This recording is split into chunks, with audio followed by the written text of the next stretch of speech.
Good shot, wonderful side delivery. Akhil good length డెలివరీని over pitch గా చేసుకుని చక్కటి straight down the line beautiful shot sixer గా మలిచాడు. So Akhil wonderful performance. So మొదటి 2 ఓవర్లోనే పరుగులు రాబట్టాలి కాబట్టి అఖిల్ ఓపెనింగ్ వచ్చి చాలా చక్కటి పర్ఫార్మెన్స్, మొదటి బంతిని సిక్సర్ గా మలిచాడు Venkatesh. Wonderful hit by Akhil, straight 6. అయితే నెక్స్ట్ బంతిని కూడా అదే జోరుగా కొట్టే ప్రయత్నం చేశాడు అఖిల్, కానీ పూర్తిగా మిస్ అయ్యాడు. సో వెంకటేష్ కీపింగ్ చేస్తూ ఉన్నాడు.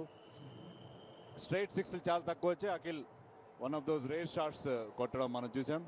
ఎక్కువగా షార్ట్ బౌండరీస్ ఉన్న లెగ్ సైడ్లో ఆఫ్ సైడ్లోనే ఎక్కువ సిక్సర్లు బౌండరీలు మనం చూసాం, కానీ అఖిల్ స్ట్రైట్ 6 కొట్టడం జరిగింది. ఈసారి నేల బారుగా వెళ్ళింది బంతి.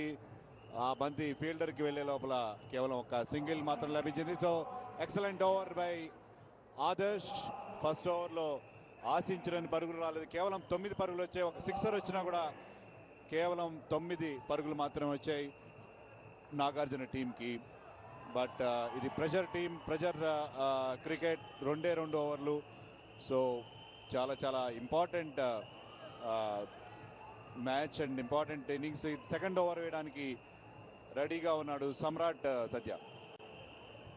Venkatesh, what do you feel? మొదటి ఓవర్లో కేవలం 9 పరుగులు మాత్రమే చేయగలిగారు. రెండో ఓవర్ ఎన్ని పరుగులు చేస్తే వీళ్ళు ఒక మంచి టార్గెట్ని వాళ్ళ ముందు ఉంచుతున్నా చెప్పి మీరు అనుకుంటారు? మరో మంచి షాట్ అయితే straight to the fielder this time అఖిల్కి. సుశాంత్ అక్కడ లాంగ్ ఆఫ్ బౌండరీ మీద ఫీల్డింగ్ చేస్తున్నాడు. మరి మంచి చక్కటి ఫీల్డింగ్ ప్రయత్నం సుశాంత్ ద్వారా. సో అఖిల్ కేవలం ఒక సింగిల్ మాత్రమే రాగట్టుకోలేడు. వీళ్ళు ఖచ్చితంగా ఒక 25 రన్స్ చేయాల్సి ఉంటుంది. 25 పైనే చేయాలి, లేకపోతే సెకండ్ టీంకి ఈజీ అయ్యే అవకాశం ఉంది సత్య. 25 రన్స్ టార్గెట్ కింద ఇవ్వగలిగితే మంచి స్కోరే అని చెప్పేసి వెంకటేష్ అభిప్రాయపడుతున్నారు. నాగశౌర్య దాన్ని మళ్ళీ హిట్ చేసే ప్రయత్నం చేశారు, అయితే బాటమ్ ఎడ్జ్ అయ్యి కీపర్ వెనకాల వెళ్ళింది. సో బిట్వీన్ ద వికెట్స్ పరుగు సాధించడం ద్వారా 1 పరుగు చేయగలిగారు. సో కేవలం 4 బంతులు మాత్రమే మిగిలి ఉన్నాయి. ప్రస్తుతానికి స్కోరు 11 పరుగులు. సో ఒక మంచి టార్గెట్ని వెంకటేష్ టీంకి ఇచ్చే ప్రయత్నంలో భాగంగా ఎంత ప్రయత్నం చేసినప్పటికీ పరుగులు సాధించకపోతున్నారు. ఒకే ఒక్క సిక్సర్ ఇప్పటి వరకు లభించింది. మిగిలిన పరుగులన్నీ ఆన్ ద ఫీల్డ్ గ్రౌండ్లోనే between the wicket run side వచ్చింది. ఒక అద్భుతమైన షాట్ ఈసారి స్ట్రైట్ ఆన్ స్క్రీన్ కి తగిలింది. సో దీన్ని 4 గా డిక్లేర్ చేశారు ఎంపైర్. అఖిల్ మాక్సిమం ట్రై చేస్తున్నాడు. సో ఎట్టి పరిస్థితుల్లోనూ టీంని విజయ పథంలో నడిపించాలనే ఉద్దేశంతోని ఓపెనింగ్ వచ్చిన అఖిల్ చక్కటి స్ట్రైట్ షాట్ తోటి ఒక 4ని సాధించాడు. దీంతో అఖిల్ టీము వెంకటేష్ టీం ముందు ఒక మంచి టార్గెట్ని పెట్టే ప్రయత్నం చేస్తుంది. ఒక మిడ్ పిచ్ డెలివరీ అయితే దాన్ని వైడ్గా ప్రకటించాడు అఖిల్. అయినా దాన్ని పుల్ చేసే ప్రయత్నం చేశాడు, డీప్ మిడ్ వికెట్ వైపు కానీ లేకపోతే ఫైన్ లెగ్ వైపు కానీ. వెంకటేష్ ఇప్పటి వరకు వచ్చిన స్కోర్ను బట్టి చూస్తుంటే ఇంకా ఎన్ని పరుగులు సాధించే అవకాశం కనిపిస్తుంది? బ్యూటిఫుల్ 6, మరొక స్ట్రైట్ 6 అఖిల్ ద్వారా. అఖిల్ తన ఆఖరి బంతికి అద్భుతమైన సిక్సర్ స్ట్రైట్ 6 కొట్టడం జరిగింది లాంగ్ ఆఫ్ బౌండరీ మీదుగా.